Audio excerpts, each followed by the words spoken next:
Salam alaikum and shalom. This is the next guide in the country series, and we are visiting Czechia. I hear you asking, but there is no Rally Czechia in the WRC game. Well, what are you on about? Well, you might have noticed some locations actually have camouflaged names in the game, probably because licensing most of the time.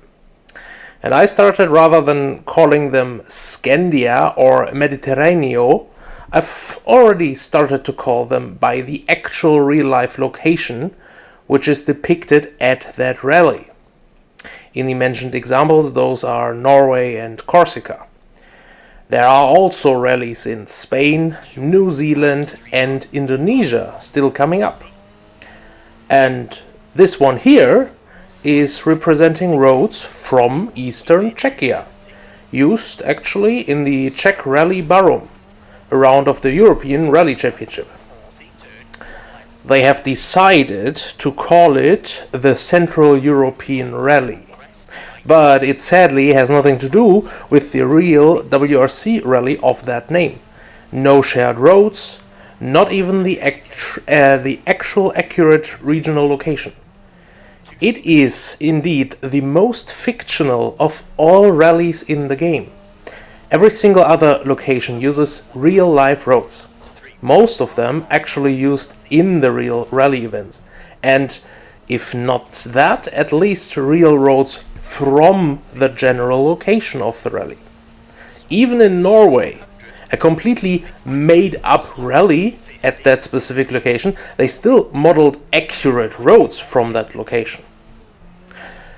But here in Czechia, some bits of the roads are accurate to the mentioned Barum rally, but some roads are changed a lot compared to real life. Often widened to 2 lanes, outfitted with inaccurate surroundings and wrong scenery. And some of the roads are completely made up and fictional, seemingly invented to connect some pieces to artificially create a new ultra-long epic stage. Well, as you can probably hear, I am not too thrilled with this result, especially looking at the fact we are therefore missing out on the real Central European roads, with the roads from Germany, Austria and Western Czechia that were used in the real rally. It also worries me for future locations and how Codemasters is going to adapt them into the game. Namely, those are Latvia and Poland, which come out in October with the 2024 update. And in further extension for the next year's content of Saudi Arabia, the Canary Islands and Paraguay, which all join the 2025 WRC calendar. Hopefully they don't repeat this, just doing some stages that vaguely fit the landscape of the event in question. Anyway, enough rant, let's get on with the guide for Czechia. Now, I'll skip the stage for setup and extensive tuning explanation, as it is a tarmac event that can be easily run with a setup already done for Croatia. You'll find a link in the video corner. There are only 2 points that might need attention. First, the gearing.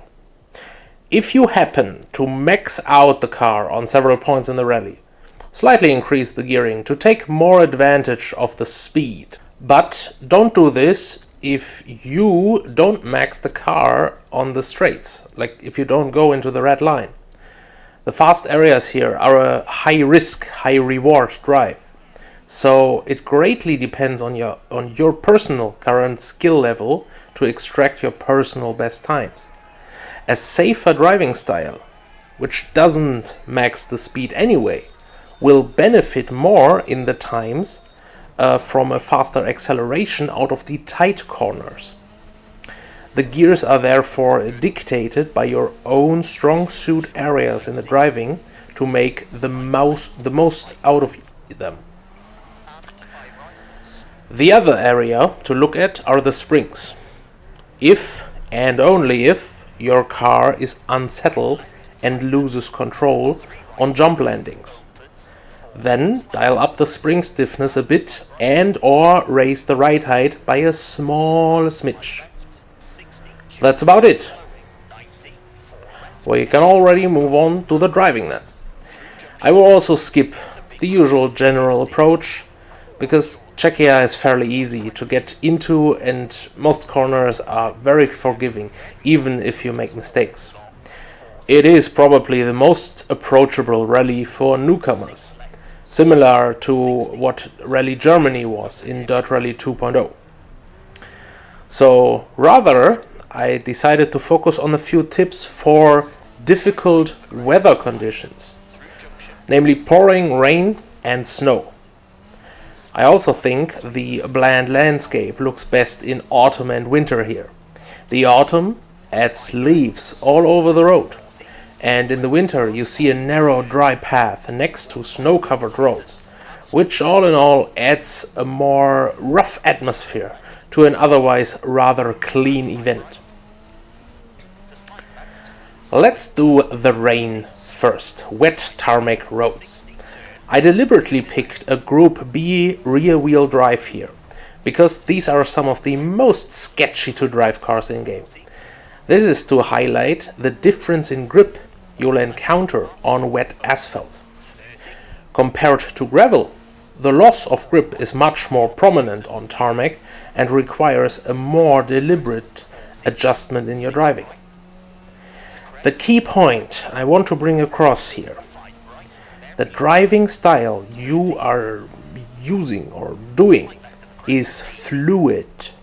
There is never a specific point where a driver switches from tarmac to gravel mode. It is true, as mentioned in Croatia, that tarmac is fastest with a fluid, circuit-like, on-rails driving style. And in contrast, gravel is fastest with sliding through corners at an angle directed already at the exit. So imagine wet tarmac to be the middle ground between these 2 points. The grip is already too low to still do the on-rails driving, but wet tarmac still has such high grip that wide-angle drifts slow you down greatly. So what you're doing to be fast, and I really hope it comes across in the driving footage, is that you are feathering the throttle and keep the car in a tiny low-angle drift through the corners. The throttle helps you to rotate the car further than pure grip and steering would get you. Yet the low angle still keeps your wheels and car profile mostly aligned with the direction of motion to get most power into forward motion. Therefore, rather than driving with a certain driving mindset for a location, it is more useful to treat every corner as a little experiment to see how much grip is available. And if the grip increases, you scale your driving more towards Max Verstappen. If the grip level decreases, you'll scale it more towards Ken Block direction. But keep an open mind the whole time to readjust whenever necessary. From my experience, at least how it feels, all the wet weather options are actually changing along the stage. Rain increases and decreases in intensity or stops entirely, and this does affect the grip level on the road immediately. At this point, a word of warning. I think the rain grip in EAWRC is too high. You still have a fair chunk of the dry grip available, and in real life I find grip decreases much quicker on a wet road, especially on such old roads with old quality of tarmac, because water might not yet seep into the road as with most modern asphalt, but actually accumulate on the road and form big puddles. So take the in-game experience with a grain of salt and don't ever rely on it blindly on a real road in a real car. That being said, let's head into the snow. The logic for driving in the winter here is basically the same as for the rain. The road is wet and cold and has even less grip, so it tends to push your driving even a smidge more into the drifting than the rain does. But still never as far as driving on gravel is in comparison. Now, here's another downside of the game's simulation system.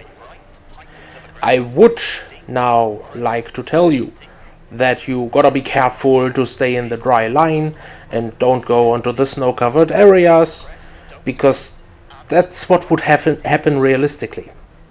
But the game doesn't seem to see the areas on the tarmac as different grip levels, so the whole road surface kinda acts with the same grip level. It still adds to the atmosphere and you tend to naturally follow the narrow dry line, but physically it seems that that is not really needed. You still experience the same grip when driving on the snow-covered white parts of the road. Maybe there is hope someday some patch might fix it, but that really depends on how the grip level of the roads is actually implemented. And that's it already. Czechia is quite easy to learn. It's hard to master if you take all the risks at all the places, but it is quite easy to learn from all the places, all the rallies that we have in game. Use some setup that you already got for any other tarmac location, maybe slightly adjusted, but only if necessary. And learning Czechia is coming to you naturally. Still, I hope I could give some useful advice for driving in the rain, driving in the wet, and driving in the winter when the tarmac is snow-covered. Hope you found this helpful for rallying in Czechia. Until next time, tranquil madness. 6 right, 100. 5 right, slowing, 40, late, 3 left of the crest, and 5 left, 50.